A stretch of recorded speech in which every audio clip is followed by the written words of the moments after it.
before the world wakes up, before the noise, before the pressure, there is a silence, a stillness, a sacred window of time where the future is most vulnerable, where your mind is a garden and what you plant will grow. The greatest mistake people make is thinking the day starts when the sun rises. But the day starts the moment you open your eyes, and what you do in those first moments will determine everything. You can choose chaos, or you can choose command, you can drift, or you can design. The moment your alarm goes off, that's the first battle. Will you delay your life by 9 more minutes? Or will you rise? Because success doesn't begin with applause. It begins in silence. It begins when no one's watching. It begins with one small choice. Get up.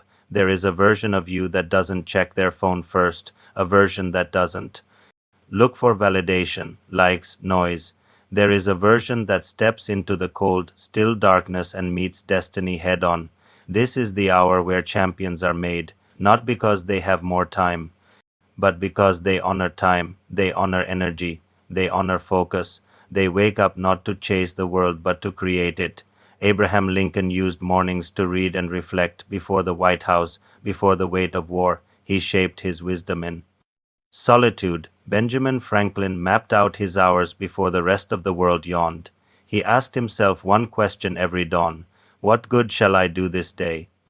That wasn't productivity, that was purpose. Steve Jobs looked in the mirror every morning and asked, if today were the last day of my life, would I want to do what I'm about to do today? And if too many days answered no, he changed something. You think routines are boring. You think waking up early is a sacrifice. Let me tell you, discipline is not the enemy of freedom. Discipline is freedom, because when you control the first hour of your day, you're not just organized. You're dangerous, you're grounded, you're alert, you're not reacting, you're commanding, you are becoming unshakable. Because the first hour is where your thoughts are most pure, before doubt creeps in, before emails flood your peace, before the world reminds you of its expectations, its timelines, its noise. This is your hour to train your mind to listen to you, not the outside. And what do most people do? They scroll, they compare, they let someone else's life invade their own. Before they've even said good morning to their dreams, they've handed the keys of their mind to chaos.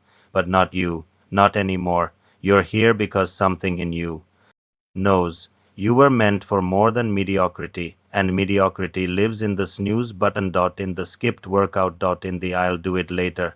But greatness lives in the early breath of discipline. It lives in the cold air that stings your lungs while the world sleeps. It lives in the journal entries no one sees, the meditations that anchor your soul, the silence where your vision is loudest. This is the hour where you remember you're not just alive, you're becoming, you're building, you're creating. And no, it won't be easy. It's not supposed to be, because you're fighting centuries of conditioning. You're fighting the weight of your past self. You're fighting gravity not just of your body, but of your thoughts.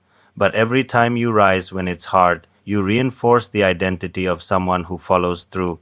Because morning routines aren't just actions, they're proof to your subconscious that you're in charge now, that you keep your word, that you are who you say you are. And when your mind starts to believe that everything changes, you start walking differently. You start talking differently. You attract different people because you've aligned your inner world before the outer one even touches you. Most people wake up and fall into the day. You step into it like a warrior walking into battle, focused, prepared, grounded in clarity. That's what this is. This isn't just a routine. It's spiritual armor. It's the steel you forge in silence before the world throws fire at you. And when the world does, you don't burn, you don't bend, you rise again, because you build that muscle at 5 a.m. You build that power in the quiet. While everyone else slept on their dreams, you shook hands with yours. Every time you rise before the noise, you're not just taking control of your day, you're taking control of your identity, because success is not found in explosive moments of glory. It's carved in the invisible hours. It's shaped in the silence. It's hidden in the moments no one claps for: the morning stretch, The pages turned, the breath held. The reps counted when no one's watching. Henry Ford didn't build his empire at noon. He built it in the hours before the factory came alive. He studied, he wrote, he imagined a future the world laughed at until the world was driving it. Thomas Edison ran hundreds of failed experiments, but it was in the early hours, before the ridicule, before the fatigue, that he stayed committed to one belief: there is always a way. And that belief was fed by solitude.by, clarity.by, time uninterrupted by distraction. That's what your mornings are for. Not hustle, not speed, but intention. Before you pour out into the world, you must fill yourself, not with noise, with meaning. What would happen if you started your mornings with gratitude instead of gossip? With breath instead of browsing? With planning instead of panic? How different would your life look if your first thought was, how can I serve my purpose today? Instead of, what do I have to do? Because there's a power in the morning that most people never taste, and the ones who do, they don't just win the day.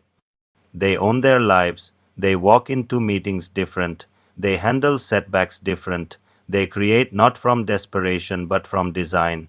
This is your edge, not your looks, not your luck, your level of clarity before the world clouds you. When others start reacting, you're already creating. When they're rushing, you're already centered. When they're lost in distraction, you're locked in purpose. This is why a morning routine isn't optional. It's not a nice to have. It's a non-negotiable if you're serious about your evolution. And it doesn't matter what your routine looks like. It's not about copying someone else. It's about crafting the hour that prepares your soul. For some it's writing, for some it's training, for some it's silence, prayer, movement, vision. Whatever it is, own it. Protect it like your future depends on it, because it does. You don't rise early because it's easy. You rise early because your calling demands it, because you are not here to sleepwalk through life. You are here to ignite it. To lead.to build.to awaken the power within you that's been buried under years of excuses, distractions, and fear. The morning is your rebellion against laziness, against mediocrity, against the lie that you'll start tomorrow. Tomorrow is a coward's promise. Today is the warrior's battlefield. When you choose to rise, when you move your body, still your mind, write your vision, speak your gratitude, you're declaring war on who you were and declaring loyalty to who you're becoming. Don't just wake up to exist. Wake up to transform.to. Remember that you are not your past. You are the choices you make now while it's still dark. While the world still sleeps, every drop of sweat in the early horse becomes strength when the storm hits. Every deep breath, every word of affirmation, every ounce of effort is a brick in the foundation of your unshakable self. This is not about being perfect, it's about being intentional, even when you're tired, especially when you're tired, because how you do the hard things in private determines what the world sees in public. That's what no one tells you. The early morning is a mirror, and the question it asks is simple: are you serious or are you pretending? The snooze button is a vote for the old you, the one who waits, the one who blames, the one who dreams but never builds. But when you rise, really rise, you vote for the version of you that's unstoppable, the one who shows up no matter what, the one who keeps promises to themselves, the one who doesn't chase motivation because they are driven by mission. You can't fake this hour. You can't pretend in the silence. That's why it's sacred. That's why it's powerful, because it's raw, it's honest, and it's where transformation begins. You don't have to have it all figured out. You don't need a perfect life. You just need a promise that today you will show up for yourself, that today you won't betray your potential, that today you'll give the world the most awake, most alive, most committed version of you. Your energy in the morning is pure gold, unshaped, unscarred, uninfluenced. It's untouched by the world's worries, free from the friction of other people's chaos, and what you do with it. That becomes your life. Your routine isn't just a habit, it's a compass. It points your mind toward progress before the world tries to pull it in every other direction. Because the truth is, if you don't direct your thoughts, someone else will: your boss, your bills, your feed, your fears. But if you command your first hour, you command your mind, and the man or woman who controls their mind controls their destiny. This is why the greats rose early, while Lincoln read by candlelight before sunrise, why Kobe was in the gym at 4 a.m., shooting in silence while the arena was empty. Because while the world waits for motivation, the few create momentum. They know that discipline beats talent when talent sleeps in. They know success isn't born in comfort, it's born in commitment. You think the giants of history got lucky? No, they built their lives hour by hour, starting with the most important one, the one no one else sees, and the difference between the average and the unstoppable isn't just what they do during the day, it's what they do before the day begins. So, build the kind of morning that aligns with your future. Move like the person you want to become. Eat, think, breathe like the person who's already living the life you desire, because the fastest way to that version of you is to start acting like them now, before the results, before the applause, before anyone believes in you. You believe in you, you show up, you show discipline, you set a tone so powerful that the rest of your day bows to it, and when setbacks come, and they will, you'll be rooted, you'll have already spoken with your vision, you'll have already looked your fears in the eye while the sun was still rising, because you've built yourself in the quiet, you won't fall apart in the noise. This is your time, not just to do, but to become. Become someone who keeps promises to themselves. Become someone who leads their mind, not follows it. Become someone who doesn't need permission, applause, or perfection to move forward.